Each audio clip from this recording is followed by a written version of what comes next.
What's going on, everyone? Welcome back into the Dairyland Drive podcast. Collin, Mike, and Riley talking another Packers victory. And no matter how you look at it, I'm sure there's some optimistic views, there's some pessimistic views. A win is still a win, and they did, I think, exactly what they were supposed to do against a divisional opponent at home who I would think is inferior to them, at least on one side of the ball. But another win, 2-0 now in the NFC North. I think impressive, especially on the defensive side, special team side. We can talk a little bit about offense.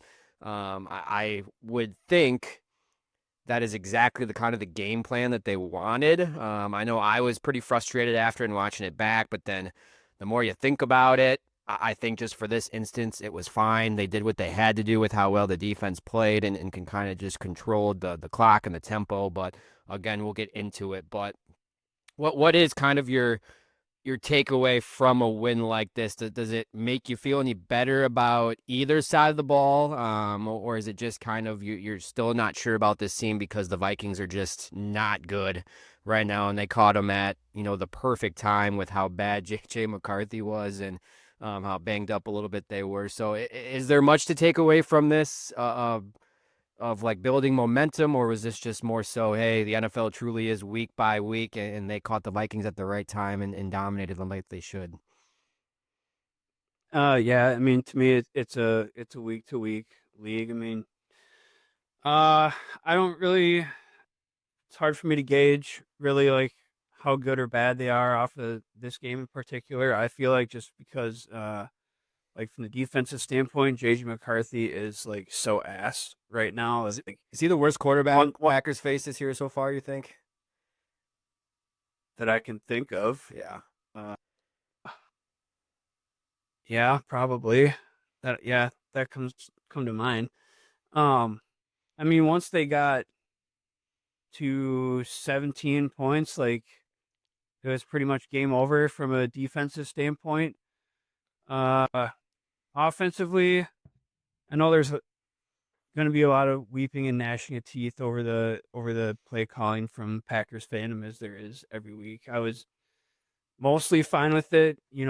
Like to see, always want to see the ball thrown more. The one thing I can't stand is shotgun run on third and short. Like please get a little more creative. I mean, come on. Like everybody in the world knows it's coming. They're like one of the worst teams in third and short at converting those and one of the best at converting third and long. Crazy. It feels like it should be like the opposite. You would think you would have your success rate be, but I mean, at end of the day, it's a division win. You doubled up your division wins from last year already, so that's good. Um, but yeah, hard to take away a lot, but good win, I suppose, overall. Yeah, any division wins a good win. Defense was fine, like Mike said. JJ McCarthy is just not good. He doesn't get it. Like the second interception he threw against basic cover two, like that's something he learned in high school. So he's not even like he's mentally out of it. Whatever, he's broken at the moment. Offensively, they fucking suck. Like I just the same. I mean, I can repeat the same thing. Like Anthony Belton gets thrown in there right guard, just like we've all fucking said since May, but somehow that gets shuffled under the rug because they fucking won. I text you guys in the group chat. I don't know how Matt LaFleur gets away with this fucking malpractice, shit show, unorganized offense. Like it's fucking, what week is it? Like 12 in the NFL season? 11, 12? Like Yep. year three, week 12 of Jordan Love. And like, he still does not trust him. And everybody's like, oh, they're trying to stay fresh. They're trying to stay fresh and blah, blah, blah for Thursday. Well, you know what? You could have just fucking ended the game like halfway through the third quarter and he could have sat the entire offense could have sat the entire last quarter and a half. No, let's fuck around and fucking wear down our offensive line and basically run Emmanuel Wilson into the ground. We hope to God Josh Jacobs can play on Thursday. I'm assuming he's going to, but I'm like, that's not what happened. Like, you guys literally just like killed your offensive line and Emmanuel Wilson if we have to use him. Like, everybody in the world knew like after the second drive of the third quarter, the Vikings offense was dead. Like, The Packers could have fucking ended the game. The starters on both sides of the ball could have been out the entire fourth quarter. But no, fucking LaFleur just fucks around because, like, you can tell exactly what a coach thinks of his quarterback by the plays he calls. Everybody can say he's being conservative. No, he just does not fucking. Matt LaFleur does not think Jordan Love's good. He doesn't trust him. Same shit we've said all year. Give me a fucking coach or an offensive coach that actually believes in Jordan Love. Otherwise, what the fuck's the point of like us doing this? Because like they're just gonna run into a team that has a good defense and they're just fucked. Yeah, going back to the Anthony Belton thing, like that's crazy. Like you could tell, like on the depth of his pass drops, like Collin, I don't know if you watch back, you paid attention to him. Like his pass, like he was playing right guard and he was fucking dropping farther back on his initial kick steps and fucking Zach Tom. He has no fucking clue what he's doing right guard. No fucking clue. He has no feel. Like they definitely just threw him out there. Like holy fuck, Jordan Morgan sucks. Just like we fucking said at guard. Up there, he has literally actively no clue what he was doing. Like he knows the plays, and I'm sure he has no feel. I don't think he's even. I would be shocked if they said he even practiced right guard. If anybody actually asked him before last week, because his depth was all wrong. Like he just was lost. But it's because of the bigger body, your body, and just stronger. Like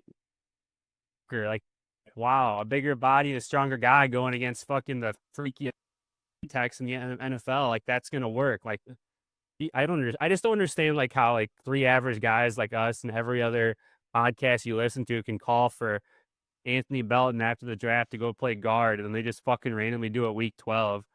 He has no clue what he's doing, but it works out better than nobody fucking like calls out LaFleur and like why the fuck are you doing this now? Like why didn't you do this all training camp? Like what do you guys like what's the fucking plan with Jordan Morgan? Because he just got benched.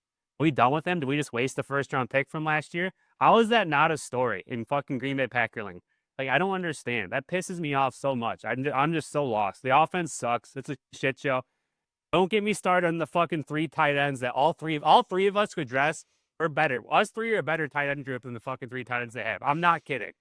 Like, at least we wouldn't fucking catch a ball and fall down. We'd get lit up, but I guarantee all three of us could run an out route and not fall after fucking catching the ball.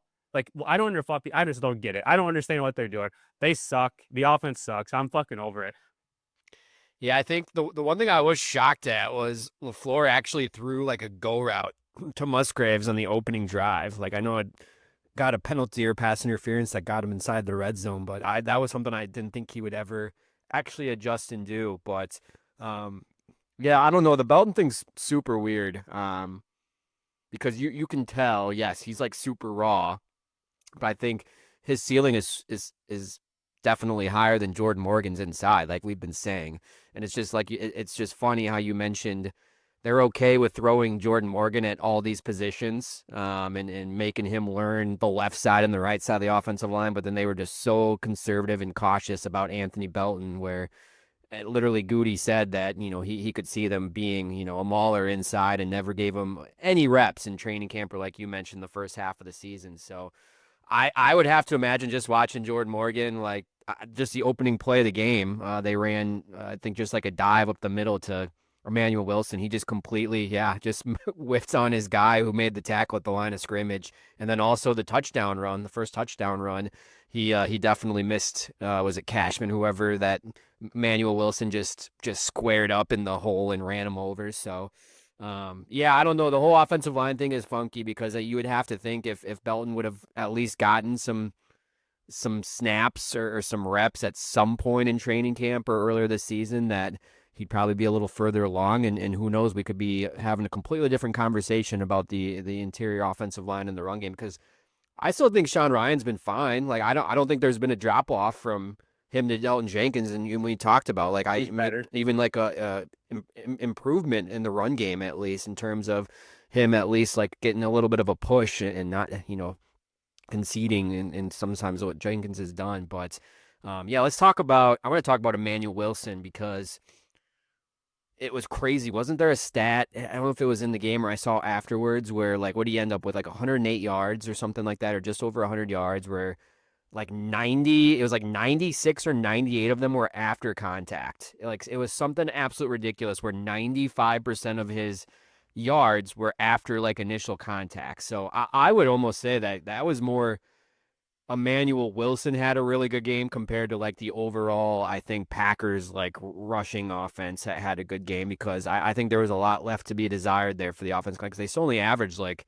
3.5 or yeah, something per carry just with how much they ran it. So yeah, I think that was a very reassuring like Emmanuel Wilson game where I think he can be a guy that, if Josh Jacobs is going to be banged up here down the stretch, I mean, I think you can throw Emmanuel Wilson out there a little bit more. But yeah, I mean, it's just the game plan worked for that game specifically. I think a lot of other teams in the league, that game plan probably wouldn't have worked. And I don't know, like you're going to have to be more aggressive, I think, and maybe score more points. But I just got a kick out of like he just thought it was the funniest thing ever, and I don't know if he thought it was like him being smart or it's just like it was ideal for him where he called the same exact run play. I think I counted like it was like 7 or 8 times in a row.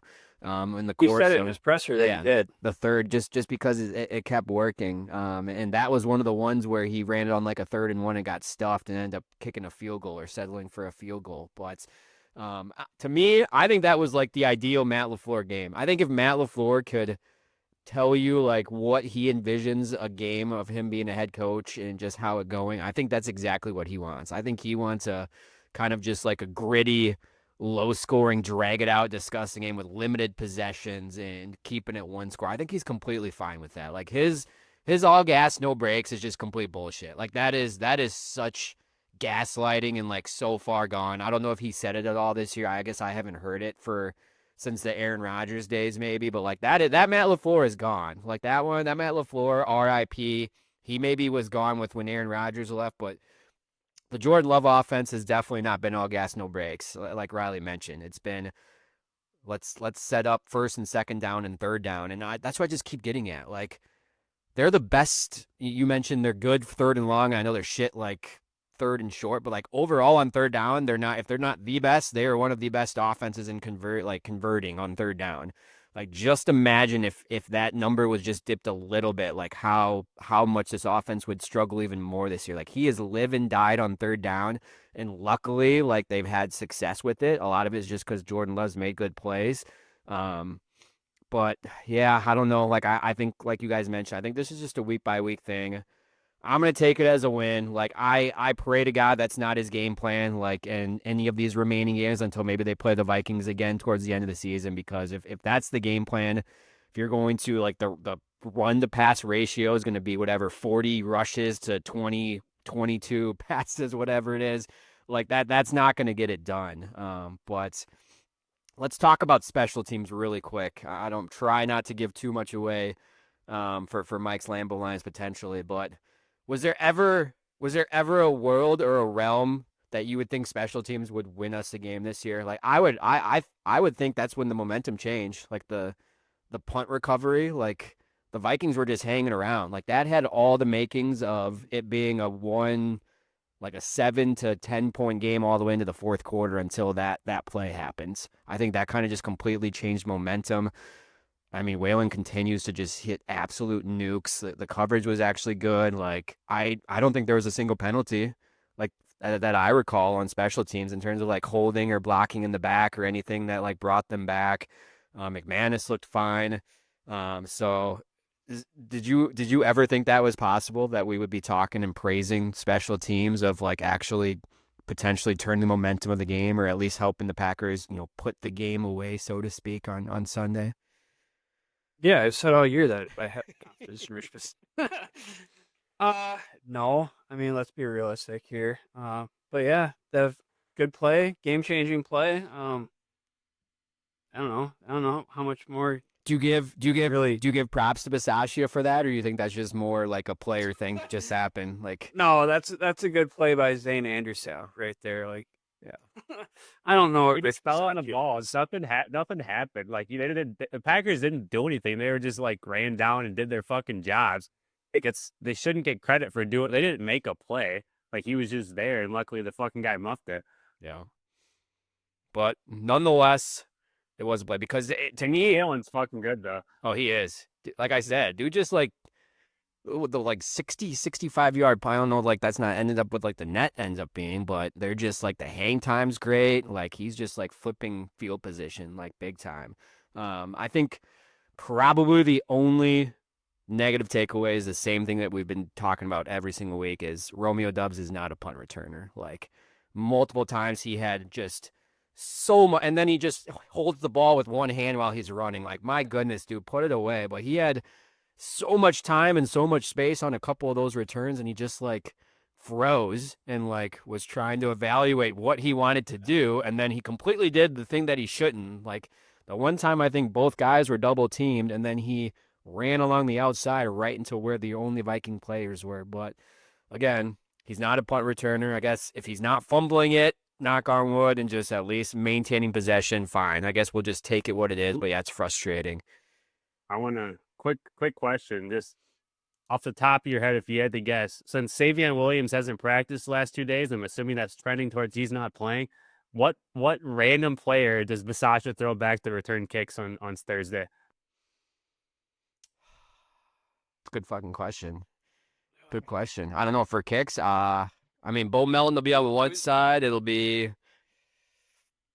Fucking just throw Michael Parsons back there. Fuck it. Might as well. Emmanuel Wilson. But I don't think Savion Williams has practiced the last couple weeks anyway, because from what I understand, he's been showing up to the game in a walking boot anyway, and he still played. yeah. So I don't know how much stock him. I think the big thing is I would hope that Jaden Reed would retake over punt returns when he comes back. I would think. I don't know if You see, Dan Campbell thinks he's playing this week. Dan Campbell says they're preparing for Jaden Reed Packers. yeah. Yeah, so that's what I want to kind of get into too. So yeah, going back to Riley's point on the offense, the one thing I was kind of confused about too was, yeah, it seemed like that could have been a game in the second half when the game was over that Malik Willis could have came in and done the exact thing that Jordan Love, because I know they've been talking about Jordan Love battling like the AC joint sprain. He was handing the ball off with just his right hand on both sides. So like if he was truly injured, like you said, why was he out there if Malik Willis could have been doing, the same exact thing and maybe even adding a dimension to it? I don't know. Like to me, I was fine with how the second half went to a point. Like it was certainly frustrating settling for field goals, but again, it didn't matter because the game was over at that point.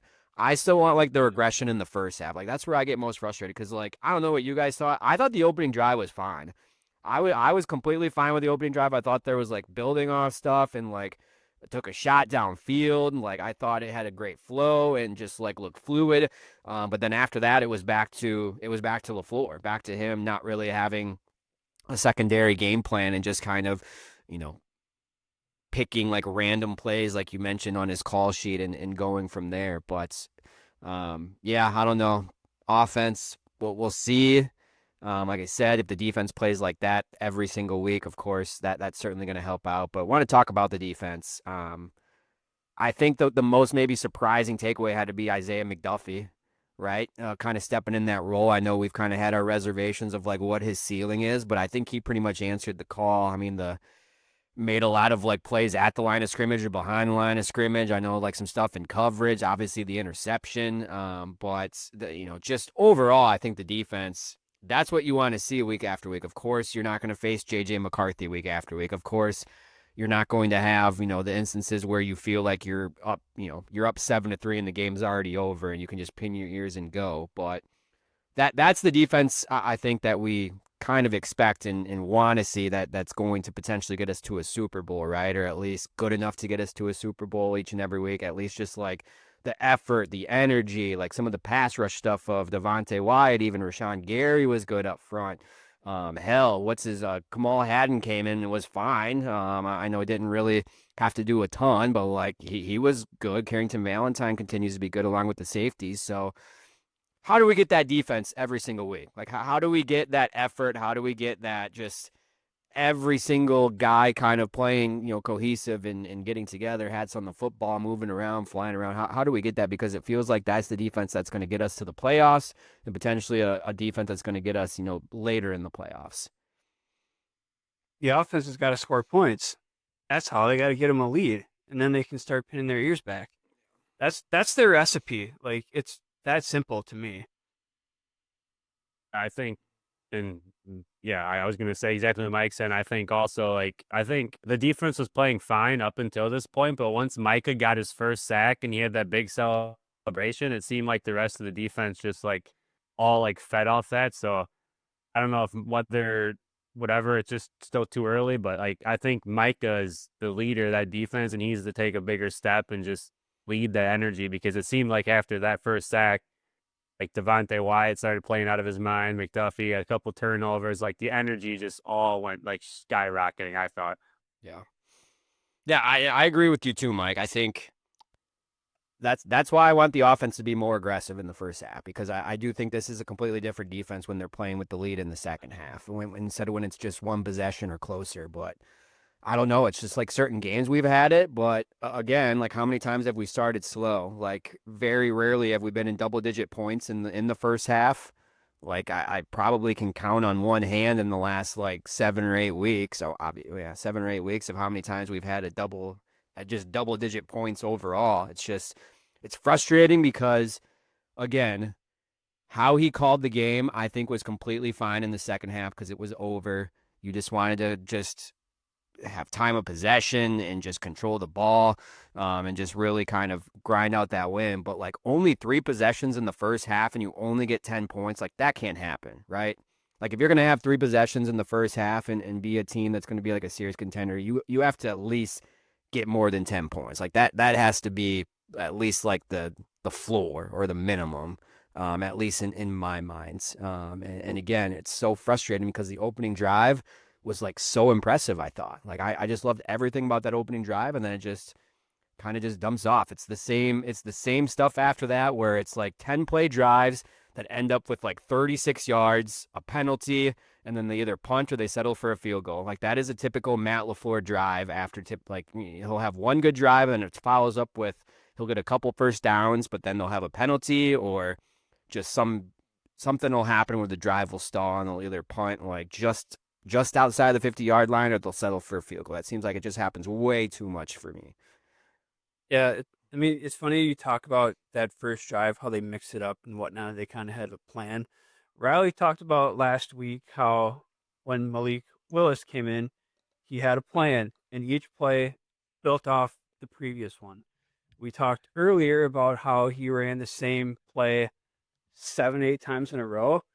After the third or fourth, Build off fifth of it. We'll play instance of that, yes, exactly. You would think you have something to run off of that. on 3rd and 1.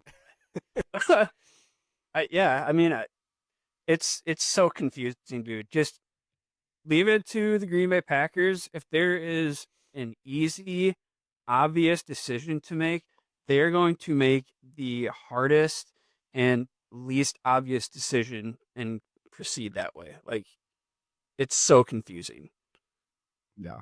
Yeah. And a thing that I didn't even bring up before, which I kind of did, but I didn't get the specifics of why it pisses me off besides the fact that they suck is this tight end room. None of them block well. That's one. Two, at least when Tucker Kraft was in the game, the other team would have to cover Tucker Kraft tight end with a safety. They'd have to have an extra DB in there to account for him. They literally can fucking leave 4 defensive linemen, 3 true linebackers, and cover these shitty ass tight ends with the linebacker because they don't respect him at all. And that's fucking the run game more than it already is. And that's something that has not also been talked about. They have to they're not going to, and it's going to piss me off the rest of the season because it's going to fuck them schematically, which is why Darius Kennard's coming in because Matt LaFleur is yep, teams don't fucking respect our tight ends. They're leaving an extra linebacker in there anyway, so we might as well just put a fucking extra lineman in because it doesn't fucking matter. That's why they're doing that. So that's my point. It pisses me off. He's smart enough and it's obvious to see teams are doing that, which is why Darius Kennard's coming in. But they're also fucking ignorant enough not to go fucking try to sign somebody else or change anything or play more receivers. I don't know. I just don't fucking get it. Yeah, and I think the interesting part is if Golden gets healthy and Jaden Reed comes back and is healthy, then what do you do? If he is still stubborn enough to stick to these 2 or 3 tight end sets, I think then you're going to have a lot more chatter, a lot more frustration because you do have this talent and you do have all these like different receivers that can do different things. That's what's going to get interesting because like in reality, if you look at it, like, yeah, you lost Tucker Kraft, but then you can say, well, now we have Jaden Reed coming back and we finally get Matthew Golden happy or healthy and we have all these weapons. I just, yeah, it's like disgusting. I don't think it's going to matter. I think it's going to stay the same. If you thought Matthew Golden was MIA right now, wait till Jaden Reed gets back. He's gonna fucking play 5 snaps a game. Yeah. Yep. I agree. So there we go. It's a win, and it truly is a week by week. But again, I think you have to have a somewhat of a different game plan going in to this upcoming which we'll touch on in a little bit. But before we get to that, let's go over to Mike for this week's Lambeau lines. Take it over. All right. Riley touched on this a little bit earlier with bringing in Darius Kennard as an extra tight end, 6th offensive lineman. My question is, would you use more or less of the 6th offensive lineman, extra tight end look, and how should it be used? Go ahead, Riley. I would do it. Like, I mean, I've shit on the tight ends enough. I say no, teams don't respect them and they're shitty blockers. So like, if that's all you got, like I just use it all the time. Like, especially with like, I don't know, especially if a team has a really good pass rusher, you just use him as a chip blocker and you can double whoever, do whatever. I think you can do more in the pass protection game if you don't trust Rasheed Walker, or if you don't trust Anthony Belton sticks at right guard, like I'm assuming, like you can do stuff in there. So yeah, I mean, if you're basically going to go in handicapped and use tight ends that nobody respects in the run blocking or pass game, like you might as well just throw an extra lineman in there. So I don't love it, but like, I mean, him being out there is like honestly at this point better than those 3 tight ends in my opinion. So I'm fine with it. I would do it more. Yeah, I think you have to because we said we've seen it was crazy too because the first snap that I saw Luke Musgrave play on Sunday was like a run play. So like that just kind of shows you like how out of sorts that they are with when they only bring him into like I don't know what the pass to run ratio was with him on the field, but I would have to imagine it was pretty heavy runs. So yeah, if that's what LaFleur is going to do, and you're not going to like sign anyone or change anything, like yeah, I think you have to bring Kennard in at least in some capacity. I think there should only be at least like one tight end on the field at all times. Like I have agreed with that of in terms of like personnel and get more 3 receiver sets and even 4 receiver sets and try running out of that. But I don't think that's going to happen. Obviously, from what we've been able to see. I'm just gonna tell you guys right now because I'm gonna call this. I mean, obviously, I have no clue to know, but I promise you that this week you will see 7 offensive linemen in there at least 1 or 2 times. It'll be Jordan Morgan and Darius Kennard both in at tight ends. I'm just telling you now, when it fucking happens, you can say, wow, Riley fucking knew. Because that's Matt LaFleur is going to think he's going to be really smart, really creative, and really cool with it. And that's going to happen this week. They're going to do it on 3rd and 1 too. How to shotgun, and it's not going to work. 100%. Yeah. Anything else to add, Collin? No, that's kind of what Okay. Yeah. All right. I want less tight ends. All right. So Kamal Hadden filled in for Keyshawn Nixon this week. How are we feeling about Kamal Hadden versus Keyshawn Nixon? I like his attitude. He came out with fire. He fucking was whacking people. Like I would argue, like after that performance, like I mean, obviously, if a team's gonna chuck it around like this week against the Lions, I'd want Nixon out there because I'm sure he's better in pass coverage. Like, but if the team's gonna line up and run at you, like fuck, put Hadden out there. He looks like he attacked the run game. Like if I don't know, like if you're against a team that just starts running it down your throat, like I would not be opposed to putting him in there instead of Valentine because we know he's not gonna fucking tackle anybody. Yeah. I mean, I agree. It was funny too when Keyshawn went down. I would like literally thought like, oh God, like who the hell is going to come in? Like just thinking of like who the hell, like what the hell is the cornerback right now trying to like. I was like, is Haddon going to come over Melton? And yeah, and he came in. I thought he was fine, and like you said, he had a little bit of juice to him. And I would assume with what the Lions are going to try to do, like they're going to try to run the ball like a lot. I would guess just with what Gibbs did this last game, and I think what teams have been able to somewhat do against the Packers. So, yeah, I don't know. Like, he seems like he can come and make a play at the line of scrimmage, or at least like on the outside a little bit more than Valentine. So I mean, if he's in there, I think I'd be fine with it. But obviously, you know, it's even thinner. If Keyshawn Nixon isn't playing, then you're down to like really, really, truly thin of Bo Melton and a bunch of white guys that play special teams, right? Like that's that's what the corner and defensive back room would be. So yeah, obviously want Keyshawn to be okay, but I don't know if this game in particular is really going to matter just with like what the Lions are going to want to do, I think, at least in my opinion. All right, last one. Defense will contain the Lions if They stop the run like 100%. Like if they win first and second down, and like they were able to do in week one and put them in like obvious passing situations and let the pass rushers hunt like they were able to do week one, like they're going to win this game, I think, and control the game. However, they've been susceptible a little bit here these last 5 or 6 weeks on first and second down and letting teams stay on schedule and get to those third and mediums and third and shorts. So that's going to be if they can stop Gibbs and they can control the line of scrimmage. Like I think they could make life hell once again for like Jared Goff in the offense because they're struggling a little bit too these last like couple of weeks. And we mentioned if the Lions get dominated physically and they can't run the ball, they're a completely different offense. So I think that's where it like starts and finishes up front there and being able to win those first early downs to kind of set that up. Yeah, everything Collin just said. Like the interior offensive line of the Lions has not been good all year, and they are banged up currently. So everything Collin said, plus like big game. I mean, kind of he basically said it, but a big game from the interior defensive line. Like Devontae Wyatt with how he played last week, I think he might have a big one if they can stop the run game at all. all right, that's your Lambeau Lines. Lambeau Lines. All right. I was just going to say something and add on to it. I'm trying to think now. All right, more or less. Can't remember. So we're going to move on. Now we're going to go right to 3 and out. And I'm going to start on first down because mine is actually kind of still related to this.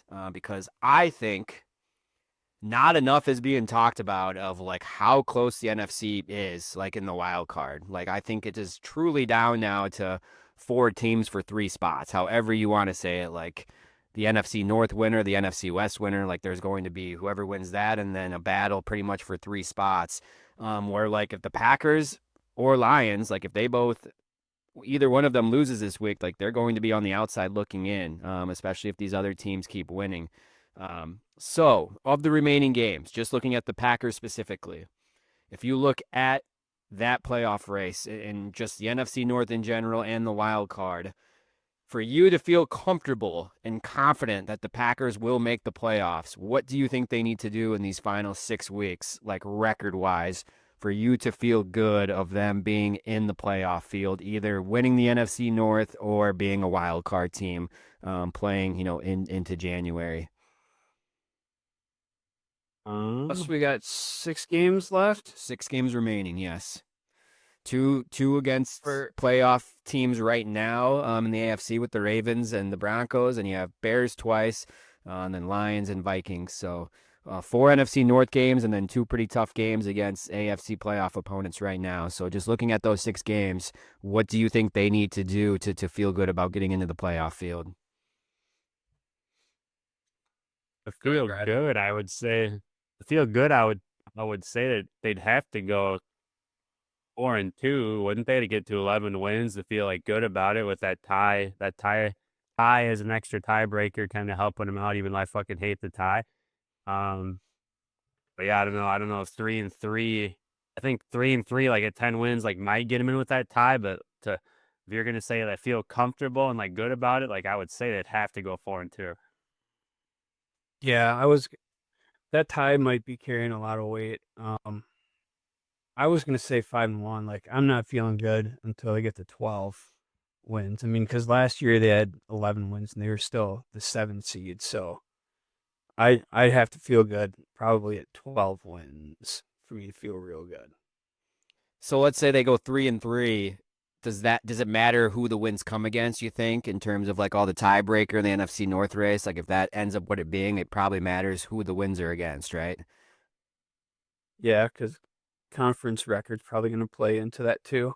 Okay. Yeah, I don't know. I think 3-3 would put them in the conversation, but again, even just this past weekend, the Bears continue to win. The Lions come back in overtime and win. The 49ers take down the Panthers, which maybe helps the Packers out in some sense to truly maybe eliminate them from this 4-team race for 3 spots. But yeah, I think 3-3 would get them in the conversation, but I think it's very important of who those 3 wins are against. If they're NFC North opponents, I think even with how crazy the Bears' schedule still is remaining, like you have to remember, they got a tough schedule coming up against all playoff teams as well, playing the Lions, us twice. And I think like the 49ers are on there, and maybe obviously the Eagles upcoming this Friday. The Lions have a tough schedule too. So like, I don't know. I think the NFC North winner probably has like 11 wins, maybe 12. But I think if the Packers can go 3-3, in my opinion, I think they're in the conversation. Just looking at some of these other teams' schedules of who they're going to play against. But yeah, I think 4 or 5 wins would make you feel really, really good. But I think it's interesting because, like I said, if you lose to the Lions this week, the Bears beat the Eagles somehow, or even if they lose, I think the Packers would all of a sudden be on the outside looking in, right? With 5 games left. Like that's how paper thin it is right now of like how important like every single game is that not a lot of people I think are maybe realizing or talking about. But I think it's going to be a fascinating race, and it kind of in a way it's exciting because every game is going to matter here and be important. So, all right, well that's my first down. So we'll go to either one of you want to take over second down for this week's 3 and out. All right, mine. Like I said before the show, mine's like a acre. Just like I'm just gonna just call a shot, and I'm sure this isn't. I'm not the only person in the world that's been doing this, and it's been hot this week with this guy coming back to practice a month earlier than people thought. But ESPN analytics say there's less than 1% chance if the Cincinnati Bengals win the AFC North. And guess what? They're fucking going to. They play the Ravens twice. They're only 3 games back. That your hot take? No, but I asked the same question like 2 or 3 weeks ago, and you said Ravens by 4 games. I talked myself into it. Because the Ravens fucking should have lost to the Jets last week. I thought the Ravens were getting better. They suck. Like, you talk about the NFL being a week by week season. Like, they had took everything in their power to beat the Jets last week. So, like, and Kyle Hamilton's hurt, which is their best defensive player. Like, I don't know. But they play the Ravens twice. The Ravens still have to play the Steelers twice. They're gonna split there. I think the Bengals beat them both times. The Bengals play the Bills. That's kind of tough. The Bills also kind of suck. I think Joe Burrow outplays Josh Allen there. And then they have the Cardinals, the Browns, and the Dolphins. Again, all winnable game. I could see, I see the Bengals potentially winning out. So, like, probably not going to happen, but that was the one I kept coming back to today when I was trying to think of my hot take or what's going on in the sports world. And it was just like, I cannot, like I've said this, I think the Steelers suck and like whatever. That's why I picked the Bears last week. First time I picked the Bears all season. But going off what Mike said, I had the Ravens a couple weeks ago by a lot, but like I thought they were climbing. They are not. Like I don't understand like why their offense sucks, but they're not good. And with their defense being banged up now, I don't know. Could be quite interesting. Oh, that's a pretty hot take. I think yeah, paper thin of air there. Obviously, you have to win a lot more games than lose. So yeah, I think it all starts because they play. Is it the Bills this weekend? Is that who they play this weekend? No, they play the Ravens on Thursday night. Ravens on Thursday night. Okay, well, we'll start on Thursday and keep an eye on this moving forward. But yeah, that's certainly a hot take. I probably had them almost eliminated, if not eliminated. So I guess we'll see if Joe Burrow comes out and just picks up where he left off. Like, yeah, I could maybe get behind it, but I think that's asking a lot. And they're gonna have to outscore a lot of teams, I think, too, because I don't think their defense is still very good. But okay, all right, Mike, anything to add to that?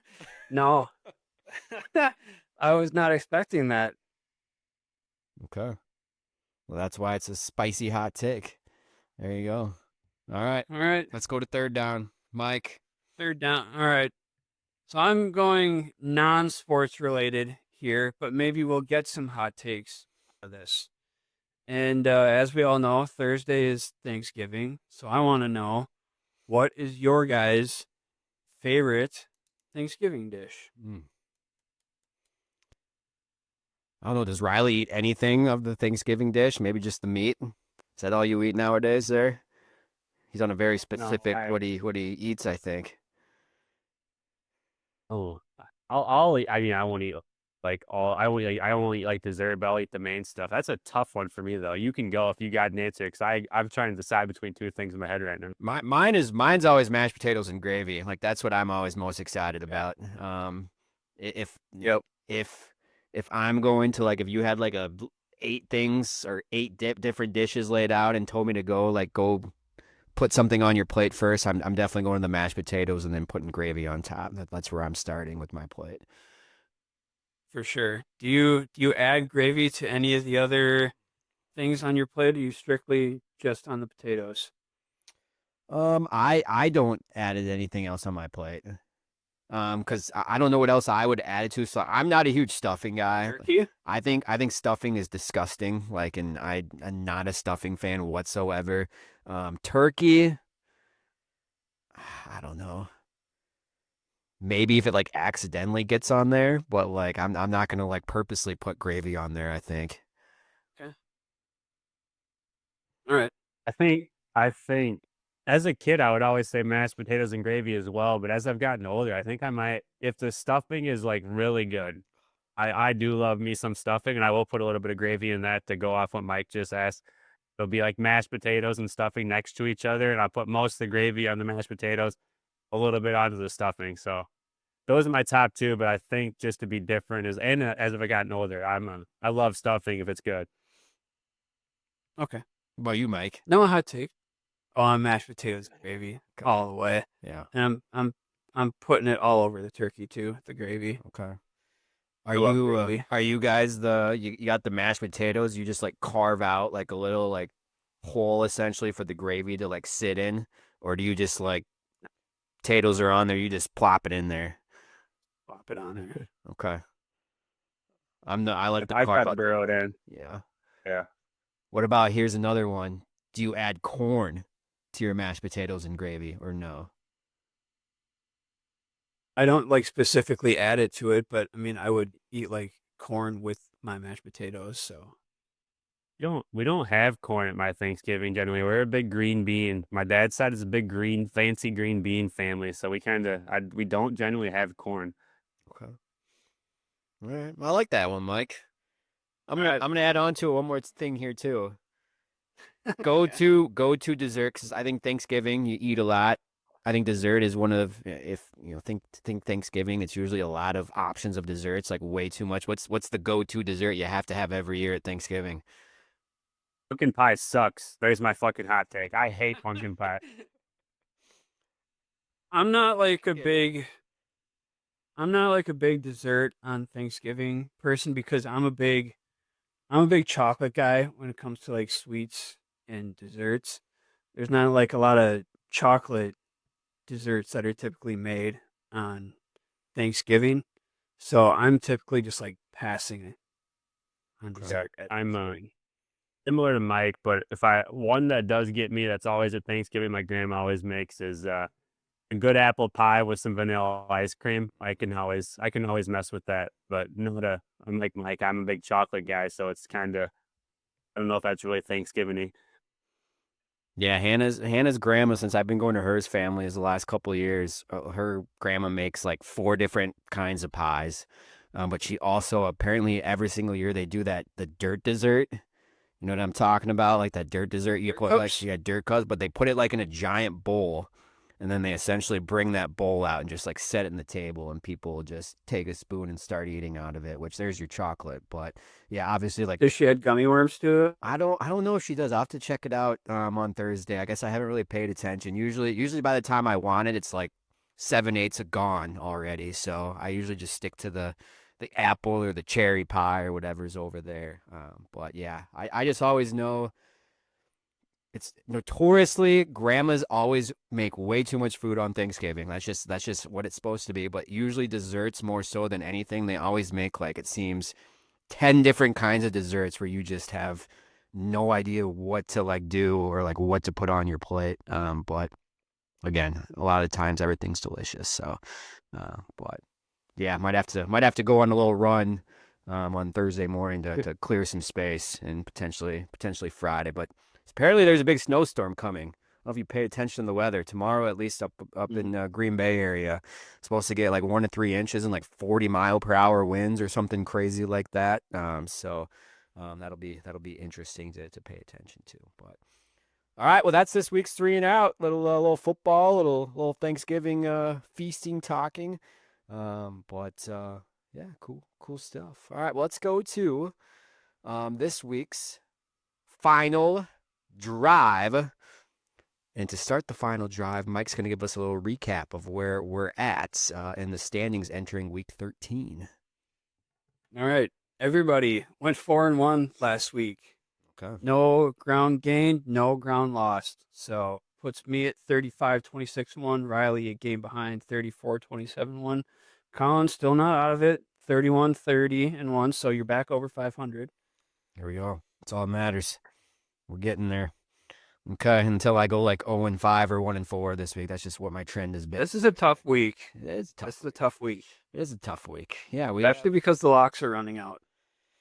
It is. I know. I tried to look all the way up to week 18 just to see like what teams I had left and like realistically what I could do. So yeah, I'll be interested to see what your guys' locks are. Cause yeah, a lot of the good teams, at least in my board, have been picked. So definitely running out of options. So yeah, let's go to week 13. We'll have 5 games to pick from this week. Of course, the Packers play the Lions, and then the Bears and Vikings have non-NFC North games, and then the lock and the upset. So we're going to switch it up a little bit this week. We're going to start with the non-Packer NFC North games and start with a team coming off a just disgusting loss, the Eagles, up 21-0 at the Cowboys at one point, and end up losing that one. And then a Bears team that just keeps winning. Are they going to give the Eagles their second straight loss, or do the Bears lucky luck, whatever you want to call it, finally run out here against the Eagles and their winning streak snap? We'll start with you, Mike. Who do you got in this one? Eagles or Bears on Friday, Black Friday, the only game that day? Yeah, Eagles are 7-point favorites in this one, which feels like a lot. But I'm still not buying into the Bears. Like, they're gonna get caught one of these times. And short week, I believe they're on the road, correct? At Philadelphia. I believe so. Yeah. I think this is the week they finally get got. So give me the Eagles, and part of that's just me trying to like manifest it happening too. Yeah, I'm gonna go the same as Mike here. Like, I don't know. I'm not as down on the Bears. Like, I think they're actually somewhat like they're not a bad team. And I hate this because like the Eagles are not playing good. Like, I feel like the city of Philadelphia, with it being in Philadelphia, like might burn fucking down if they lose. Like, they have to, like, for them being 8-3, like if they lose this game, like they're gonna be calling for like more than they ever have the last 2 years. It's been loud the last 2 years, even winning a Super Bowl. Like, they lose, like it's gonna be bad. So I feel like the Eagles just like have to win this game. Yeah, and I think the Bears defense has been struggling a little bit here these last few weeks. They just lost one of their linebackers, was it Edmonds, I think, is out for the foreseeable future. So yeah, I mean, the Eagles, I know the offense hasn't exactly been pretty these last few weeks, but I think it's actually a decent matchup for them, and I do think that the Eagles defense is going to finally give Caleb Williams some fits and maybe stop their run game and see what the Bears can do if they can't run the football. So I also am going to go Eagles over Bears because I also do think that they're paying attention to who's in front of them in the Rams. And if they lose another one, it's going to be very, very tough to get back to maybe that top seed where the Rams can maybe run away with it. So I'm going to go Eagles over Bears as well. Let's go Seahawks, Vikings. I'm assuming I know where this is going to go. We'll start with you, Riley, but who do you got in this one? Yeah, this is actually, I'm doubling up on this one. Like, Seahawks are a good team. JJ McCarthy sucks. He's in concussion protocol, so I don't know if him or whatever the Minnesota shitty core, I don't know what Brosmer, I don't care. It's big, double up, Seahawks, and they're my lock. All right. I will also take Seahawks. Yeah, I don't know. It's just tough. It's tough to say anything positive about the Vikings right now. I guess the defense is okay, but the Seahawks are a pretty good team, and I think they have a lot to play for as well right now, and they just don't match up well with them, the Vikings with the Seahawks. So I'm going to take Seahawks. Yeah, I'm gonna go Seahawks here as well. 10.5 points feels like a lot in this one, just because Flores is familiar with Sam Darnold, but I still think Seahawks are gonna beat him because Minnesota's quarterback situation is a mess. All right, let's go to Packers, Lions, Thanksgiving Day, the noon game. Can they complete the season sweep over Detroit? I will get it started just because I don't know where you guys are picking. I don't know. I, for some reason, feel oddly good about this one. I think for what exactly needed to happen on Sunday, like we're later in the season, everyone's banged up. The Packers, like the defense was only out there for like 40 something snaps. I think obviously they lost Nixon, but I think they're going to be fairly fresh. The offense didn't do a ton. The Lions just had to go to overtime to beat the Giants and just ran Jameer Gibbs into the ground. I'm sure he'll be fine, but I would assume on a short week, they're going to maybe we'll see what the second half legs look like. I don't know. I really like the Packers in this one. So I'm going to go Packers over Lions, and it's also going to be my upset of the week because they are, as last time I checked, 2.5 point underdogs. The Lions when I checked this morning, I don't know if that's moved at all, but I'm going to say the Packers in a huge game are going to get a huge win and beat the Lions. Yeah, I struggled with this one. Ultimately, I don't feel great about the Packers offensively yet. So I unfortunately think the Lions take this one. And I do hope I'm wrong on this one, though. Give me the Lions. Yeah, I'm kind of on the same brainwave as Collin here. Like, I feel oddly good. Like, I think the Lions' offensive line sucks. I think they have nightmares from Micah Parsons from week one, and yeah, I don't know. I just think they're going to eat him up front, and I would assume LaFleur is going to. He seems to try a little bit harder in division games until he knows he doesn't have to. So just for that opening script last week, it kind of gives me hope that maybe he knows like in what he can do, and they're gonna maybe like take a couple deep shots to Christian Watson finally, and maybe Matthew Golden, or even if Jaden Reed is back, which I don't know what I don't know. I doubt he will be, but who knows? I guess. Um, Josh Jacobs would be fresh. I know he's coming off injury, but still fresher than he probably was. So I have a good feeling about this one for some reason. Right. Just really quickly, how do we feel about Dan Campbell calling plays now for them? I think that was a good move by them. Doesn't matter. Obviously, right now it doesn't seem like it, but yeah, I don't know. I mean, it's not. I don't know if it's any worse than what they were doing before. I mean, he said, I don't know. Yeah, that's what's whatever. I don't know. I think it's more their offensive line is just not great. Yeah. All right, there we go. Kind of split on that game, but let's go to, let's see. We each have kind of done one except Mike. So we're gonna start with the locks. Riley's already done his lock of the week. We'll start with you, Mike. Who is your lock of the week? This is tough for me. 'Cause there aren't really any good teams there aren't any teams that I feel good about this week that I haven't used already. Uh, I'm like waffling right in the moment here. I've got Jaguars over Titans right now, which I don't feel great about. And I also thought about tripling up this week. First ever triple up. Going Texans as an underdog over the Colts. I feel like the Texans are playing really well defensively. Uh, but I don't want to triple up. I'm gonna give myself more bites at the apple here. So I'm gonna take the Jaguars over the Titans as my lock. But I don't like it. I kind of looked at that game as well. So I haven't picked the Chargers yet. So that was really the only other one I felt good about. So I'm gonna do my lock as the Chargers over the Raiders, 9.5. I just don't think the Raiders are very good, and I think the Chargers like need a win badly. So, and apparently, God or what's his name is coming back. Hampton's coming back from IR as well, or getting activated. So I'm sure he'll add something to this offense. So I'm gonna go Chargers over Raiders as my lock. All right, let's go to upsets. I already did my upset, so let's go to your two's upsets for the week. Riley. I'm just gonna. And both teams won last week, but just all the men in the last couple of weeks after the trade deadline, and they're playing on Thanksgiving at home. I'm gonna go with the Cowboys over the Chiefs. Some reason the Chiefs are favored, even though they're going to Dallas. But I'm gonna say it in a shootout, the Cowboys somehow pull it out of their ass and win, and Gary Jones just lasts everybody. Okay. All right. For me, so I know I just talked about the Texans as an underdog, but I'm not going to go with them anyway. There's a few games I've been waffling with. I'm going to take the Cardinals as a 3.5 point underdog against the Tampa Bay Buccaneers. Bucks did not look good against the Rams last week. Now, granted, the Rams are probably the best team in the NFL right now. Baker's banged up. Cardinals can score a lot of points. They've been close in a lot of games. I think the Cardinals pull this one out, and I'll take them as my underdog this week.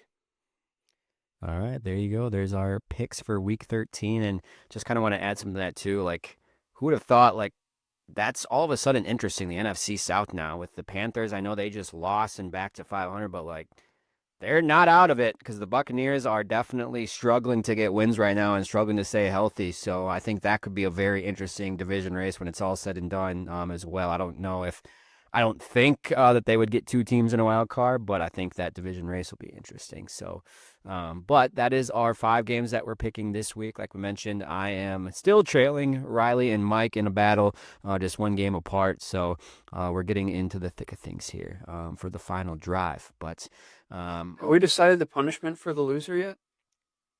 Is there a punishment? I don't know.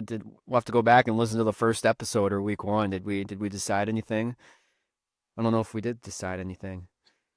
Well, think hard about it, I guess. We'll have to do it sooner than later before I keep falling behind more. So everyone get on board with it until I'm like completely out of it. So it's something that I at the moment I would be okay with.